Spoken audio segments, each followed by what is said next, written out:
या बेटी। विदाई के समय पलक को गले लगाते हुए माँ ने कहा, आज से तेरे सास ससुरी तेरे माँ बाप है। तभी रीमा जी बोलती है, चिंता न करो समधन जी, बहू नहीं बेटी ले जा रहे हैं। पलक का ससुराल में पहला दिन था। वह सुबह जल्दी उठकर नहा धोकर तैयार हो गई। बहू को देखने के लिए अभी रिश्तेदारों का आना जाना चल ही रहा था कि पलक की सास रीमा जी कमरे में आती है। अरे यह क्या बहू, तुम तो ऐसे ही बैठी हो बिना घूंघट के। नई नई शादी हुई है, सबको ऐसे ही मुंह दिखाती फिरोगी क्या? चलो घूंघट कर लो। पलक को पहले ही दिन अपनी सास रीमा जी से ऐसे व्यवहार की उम्मीद न थी। शादी के पहले फ़ोन पर जब भी बात होती थी तो हमेशा यही कहती थी कि खुशी की तरह तुम भी हमारी बेटी हो, बेटी की तरह रखेंगे। फिर ये क्या? पलक ने सोचा शायद अभी रिश्तेदारों का आना जाना है, इसलिए ऐसा कह रही हो। पलक ने उनकी बातों को दिल से नहीं लगाया और लंबा घूंघट करके बैठ गई। मेहमानों के जाने के बाद भी रीमा जी हमेशा पलक को ससुर जी के सामने भी घूंघट करने के लिए टोकती रहती। एक दिन रीमा जी और पलक साथ में खाना खा रही थी। पलक को रोटी चाहिए थी, घर में कोई और था भी नहीं, तो पलक ने सोचा खुद ही रोटी उठा ले।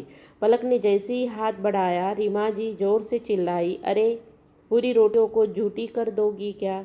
बहुओं को झूठा छुआ ससुर जी नहीं खाते, तुम्हें नहीं पता क्या? रीमा जी की आवाज़ में इतना तीखापन था कि बेचारी पलक की भूख ही मर गई। रीमा जी हमेशा किसी न किसी बात पर पलक को टोकती रहती। बहू ये मत करो, बहू वो मत करो। पलक हमेशा सोचती कि अब मैं और नहीं सुन सकती, लेकिन परिवार में शांति बनाए रखने के लिए वो कभी रीमा जी को पलटकर जवाब नहीं देती। हमेशा हंसमुख और चंचल रहने वाली पलक गुमसुम रहने लगी। ससुराल में उसे घुटन सी होने लगी।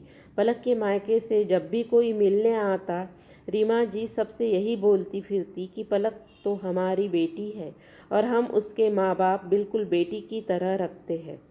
एक दिन पलक और उसकी ननंद खुशी किसी बात को लेकर जोर जोर से हंस रही थी। तभी रीमा जी गुस्से से आती है, बहुएं इतनी जोर से हंसती है क्या? पड़ोसी भी सोच रहे होंगे, इनकी बहू तो जोर जोर से हंसती है, जोर जोर से बोलती है। तुम्हारे माँ बाप ने कोई संस्कार नहीं सिखाए क्या? माँ बाप के संस्कार पर सवाल उठाने पर पलक से रहा न गया। वह बोल उठी, माँ जी आज आप मुझे बता दीजिए कि मुझे यहाँ बेटी की तरह रहना है या बहू की तरह। एक और तो आप सबसे यही बोलती फिरती है कि पलक को हम बेटी की तरह रखते हैं, तो क्या बेटियाँ हमेशा घर में घूंघट में रहती है?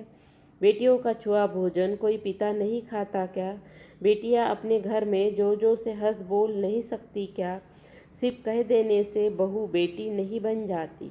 अपने व्यवहार और सोच में भी बेटी की तरह ही प्यार और स्वतंत्रता देनी पड़ती है। रीमा जी के पास पलक के सवालों का कोई जवाब नहीं था। वो चुपचाप अपने कमरे में चली गई। दोस्तों, मैं इस कहानी के माध्यम से यही बताना चाहती हूँ कि हमारे समाज में आज सभी ससुराल वाले यही कहते हैं कि हम बहू को बेटी की तरह रखते हैं। फिर क्यों कदम कदम पर उन्हें यह एहसास दिलाया जाता है कि तुम भी बहू हो?